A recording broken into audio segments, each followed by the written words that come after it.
36 জুলাই পৃথিবীর মধ্যে শুধু আমরা বাঙালিরাই জুলাই মাস 36 দিনে পালন করি। এর কারণটা আপনি আমি জানি, কিন্তু এই প্রজন্ম হয়তো কদিন পরে ভুলে যাবে, কারণ ক্যালেন্ডারে নাই। এজন্য আজকে তাদেরকে মাঠে নিয়ে আসছি, তারা এটা যেন স্মরণ রাখতে পারে, ভবিষ্যতেও যেন এই দিনে স্মরণ করে 24-এর শহীদদেরকে ভুলে না যায়।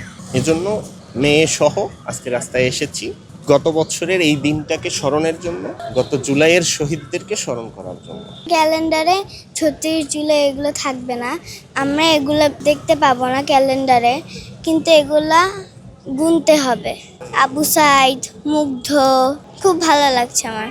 36 জুলাইতে আমার এখানে খুব এসে ভালো লাগছে, বাবা এখানে নিয়ে এসেছে, নাইলে আমি কখনো দেখতে পারতাম না হয়তো বা। এমনিতে আমার এখানে খুব ভালো লাগছে বাবাকে বলার। আসলে আমি একজন আইনজীবী, আমি মাঠে কম থেকেছি, কারণ যেই সব ছাত্রদেরকে ধরে নিয়ে আসতো তাদেরকে আমরা ফ্রিতে আইনি সাপোর্ট দিতাম, চেষ্টা করতাম যাতে রিমান্ড না দিয়ে জেলে পাঠানো হয়, জেলে গেলে তাদেরকে মুক্তি দেওয়া হয়। পুরো জুলাই মাস জুড়ে আমরা এই কাজ করেছি।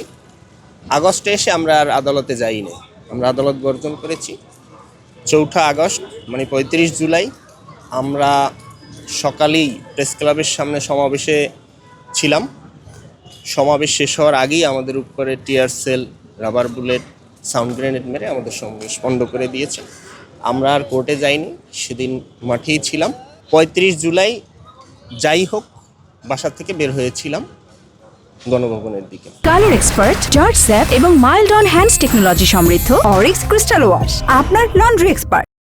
আর আমার বাসা যেহেতু কাছে, আমি 2টার মধ্যে গণভবনে পৌঁছেছিলাম, এবং এরপরে বাকি ইতিহাসের সাক্ষী আপনারাও আমরা। আসলে 71 তো দেখি নাই আমরা, কিন্তু 24কে অর্জনের সাথে ছিলাম, 24 আমরা দেখেছি। সেই উল্লাস, সেই দিনের কথা আসলে ভাষা দিয়ে 2-1 লাইনে প্রকাশ করা সম্ভব না। এটা ওই রবীন্দ্রনাথ যেভাবে বলছে, অর্ধেক মানবী তুমি অর্ধেক কল্পনা, তেমনি এই 36 জুলাইটা অর্ধেক হয়তো ভাষায় প্রকাশ করা যাবে, বাকি অর্ধেকটা কল্পনায় অনুভব করার জিনিস। কারণ যেইখানে শত শত ভাইয়ের রক্ত, লাশ, এইসব পেরিয়ে আমরা এসেছি।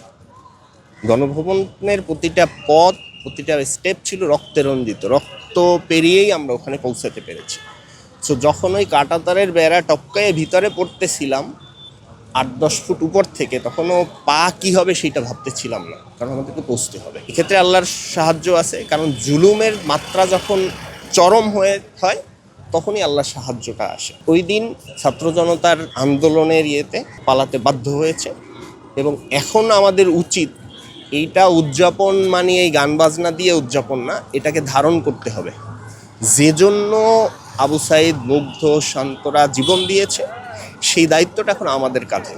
আমরা যেন এটা সবাই, শুধু আমি আপনি এক না, সবাই যেন দিনটাকে উদযাপন করি এই সেন্সে, নিজের আত্মসমালোচনার মাধ্যমে, যে আমরা কতটুকু স্বাধীনতা রক্ষা করতে পারতেছি, এবং যেই কারণে তারা জীবন দিয়েছে সেই কারণটাকে কতটুকু জিইয়ে রাখতে পারছি, কতটুকু বাস্তবায়ন করতে পারতেছি, সেটাই আমাদের উচিত। মেয়েকে নিয়ে আসার কারণটা কি? কারণ হচ্ছে আমরা কদিন পর চলে যাব, এরা যেন এটাকে প্রজন্মের পর প্রজন্ম বয়ে নিয়ে যেতে পারে, এবং এই স্পিরিটটা তাদের মধ্যেও যেন ট্রান্সফার হয়, এই জন্য।